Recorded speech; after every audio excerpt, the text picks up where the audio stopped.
bônus dessa websérie, e principalmente por um direcionamento do Senhor, nós vamos apresentar um testemunho verídico nosso, meu e da Márcia, sobre o impacto dessas patologias em nosso casamento, suas consequências, cura e caminhos que adotamos sob a luz da palavra de Deus. Assista! Nós cremos que o Senhor tem algo a falar com vocês. Casamento obeso.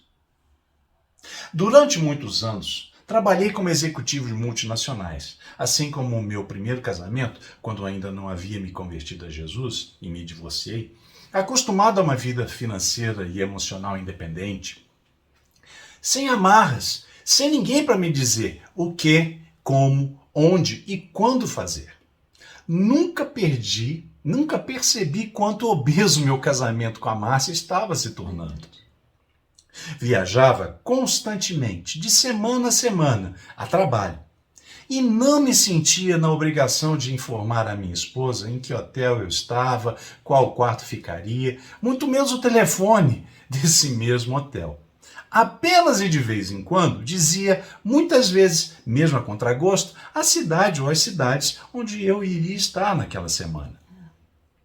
Mas como um bom marido diagnosticado e enquadrado na obesidade matrimonial, eu achava e realmente acreditava que se as contas da minha casa estavam sendo pagas, minha esposa e filhos tinham suas regalias de cobertura, tipo carro à disposição, assistência médica de qualidade, viagem em família de carro ou de avião, eu não haveria de considerar as emoções da minha esposa, o dia a dia dos meus filhos em casa ou na escola.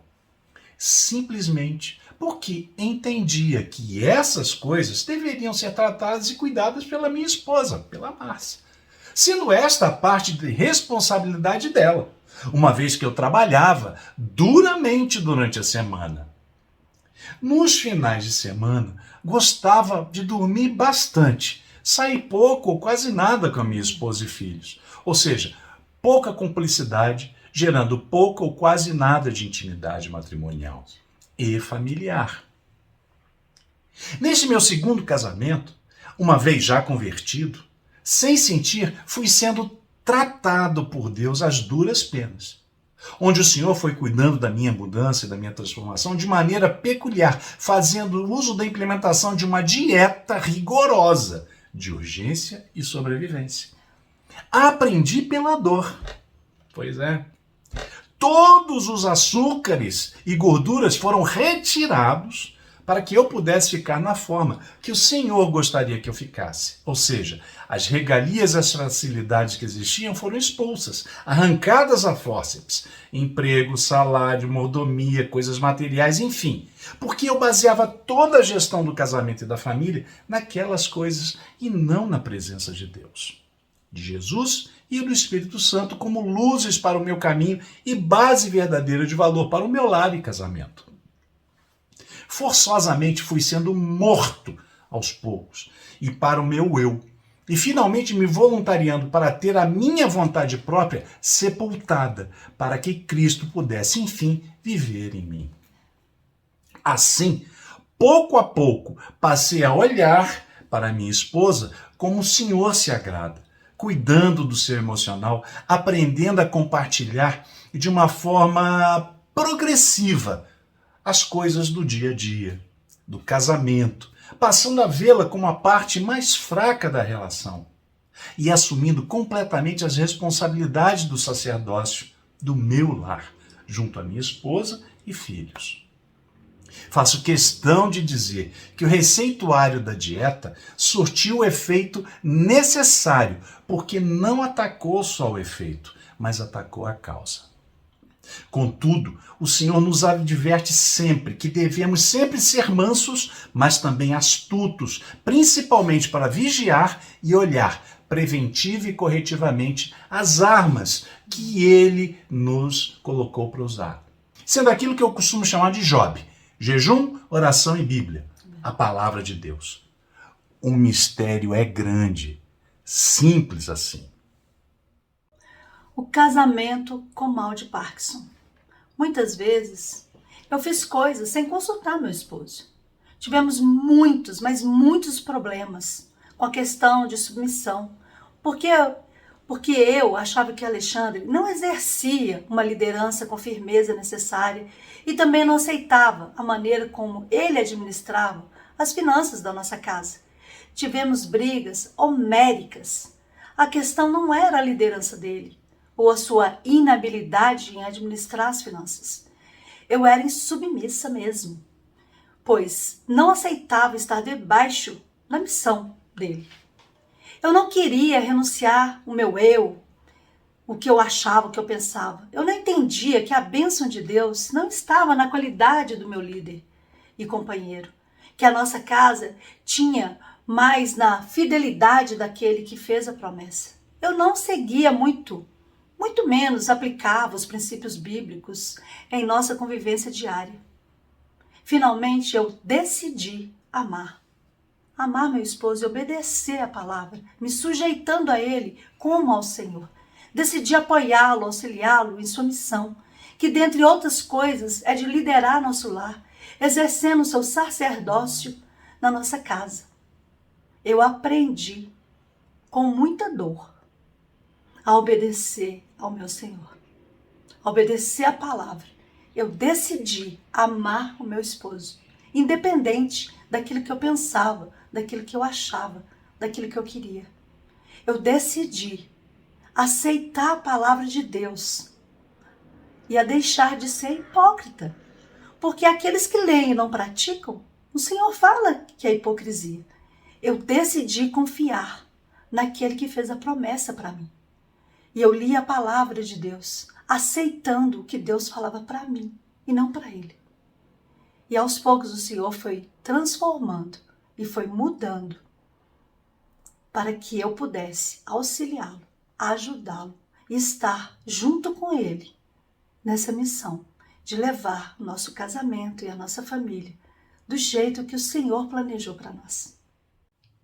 Casamento tetraplégico. Como vocês já devem estar percebendo, meu casamento com a Márcia pode ser considerado como um verdadeiro laboratório e tratamento intensivo de Deus para as nossas vidas.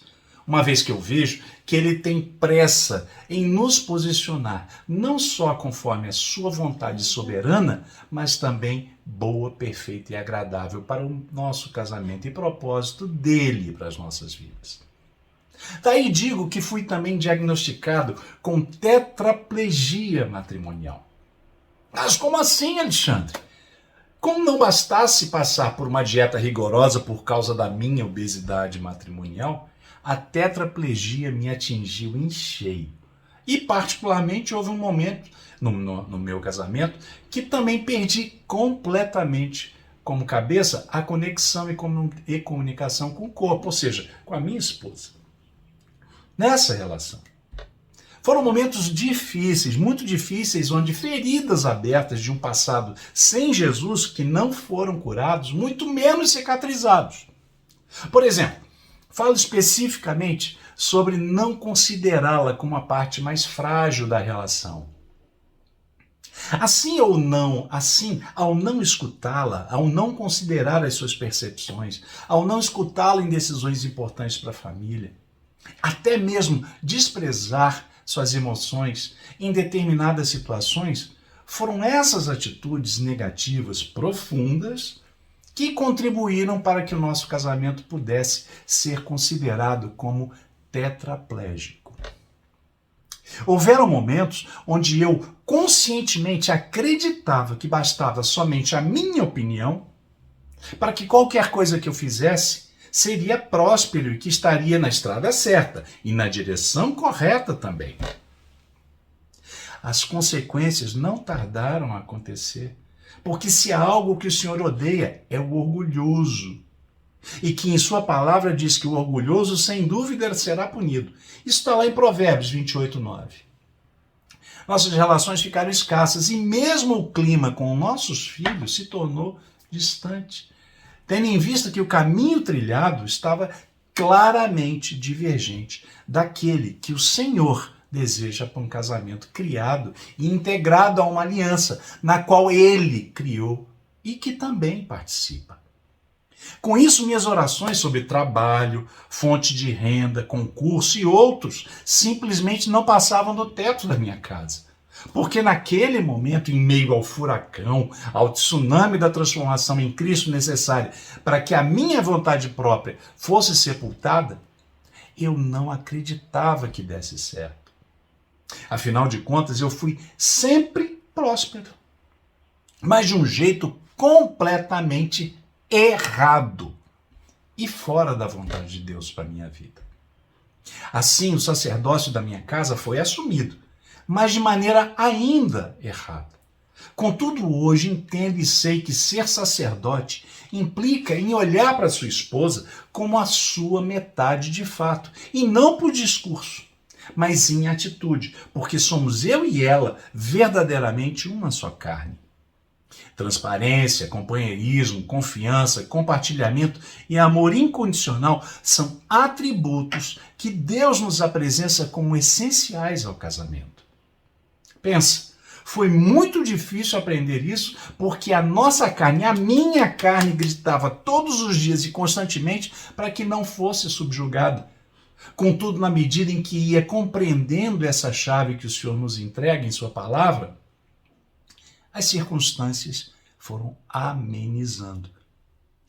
Eu disse a expressão certa, amenizando, porque a minha e a sua verdadeira transformação é conquistada dia após dia, na luta e enfrentamento das questões em que a antiga criatura, a minha vontade própria, ainda tentava se fazer ativa. Às duras penas, consegui o perdão da minha esposa, que mesmo maltratada pela minha obesidade e tetraplegia matrimonial, entendeu que o Senhor nos tratava cada um à sua maneira e de um jeito muito peculiar ao conhecimento dele sobre nós, sobre cada um de nós.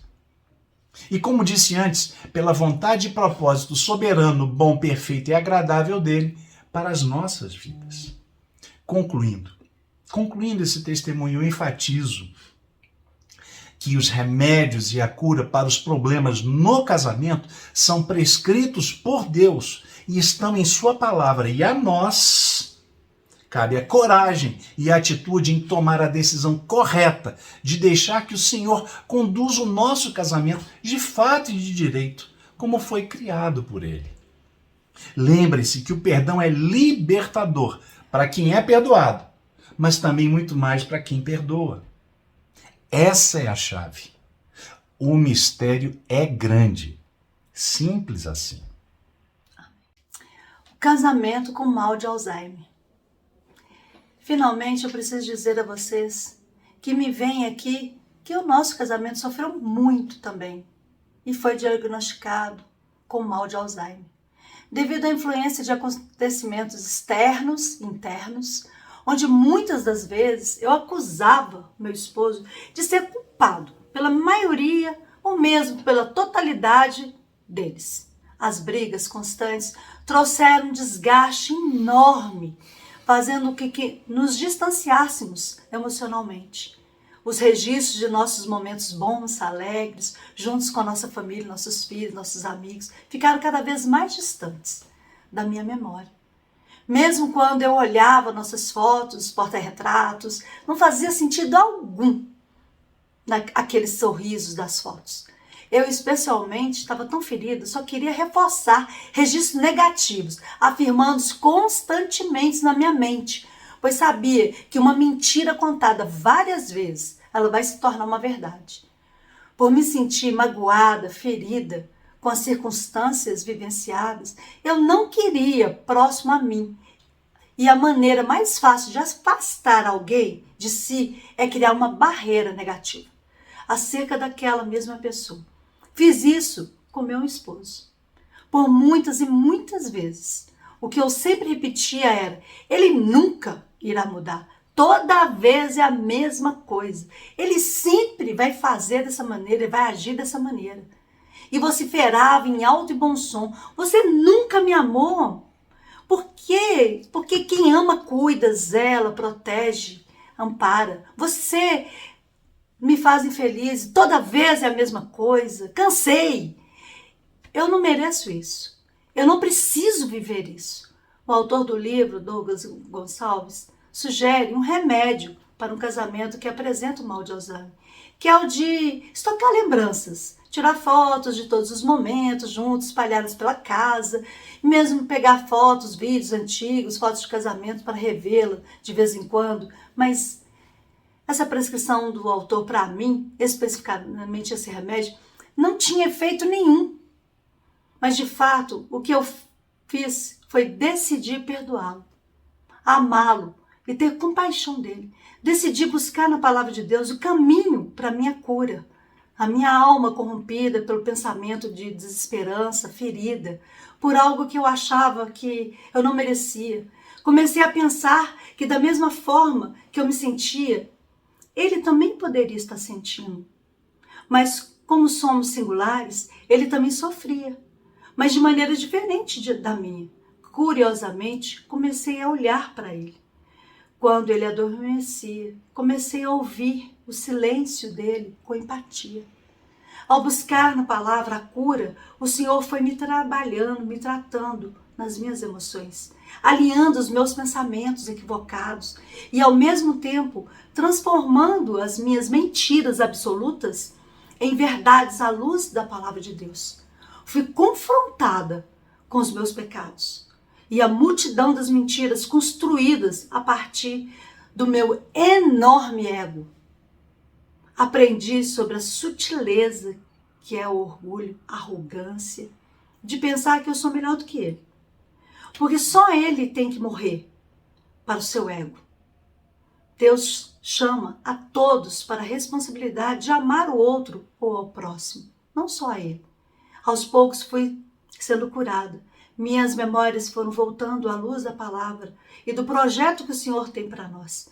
Decidi obedecer a palavra do meu Pai, confiar plenamente e aguardar dele as respostas para todas as minhas inquietudes. Não é fácil, mas comece dando o primeiro passo, pois aquele que é fiel caminhará conosco, com você, comigo, até o encontro com ele. Hoje eu sei que se eu esquecer, Deus e meu esposo estarão ao meu lado para me ajudar a lembrar aquilo que me traz esperança. Não adianta romantizarmos a vida e a relação conjugal, uma vez que se trata da fusão entre dois seres individuais, homem e mulher, que passam a ser vistos, notados, percebidos, aceitos pelo Senhor como uma pessoa ou uma só carne. Diante de Deus que está conosco sempre, o casamento deve ser celebrado todos os dias. Precisamos lembrar que Deus é um Deus geracional e, portanto, nosso casamento será a formação de um núcleo familiar que estará presente por gerações e gerações. A escolha por esse núcleo familiar só poderá dar certo com a sua atitude corajosa, mas também com a presença obrigatória e prática daquele que pensou, arquitetou, projetou e construiu a família, o Senhor nosso Deus. Para lembrar ou mesmo para entender um pouco mais do nosso testemunho, reveja o vídeo de cada uma das patologias sinalizadas pelo autor da obra. Esses vídeos se encontram no canal do Ministério Cristão Gileade no YouTube. Inscreva-se e ative o sininho para receber as notificações do canal. Sim. Foi muito bom ter vocês aqui conosco. Que a paz do Senhor nosso Deus reine em sua vida conjugal, Amém. no seu lar, em sua família, no nome de Jesus Cristo. Amém. Amém.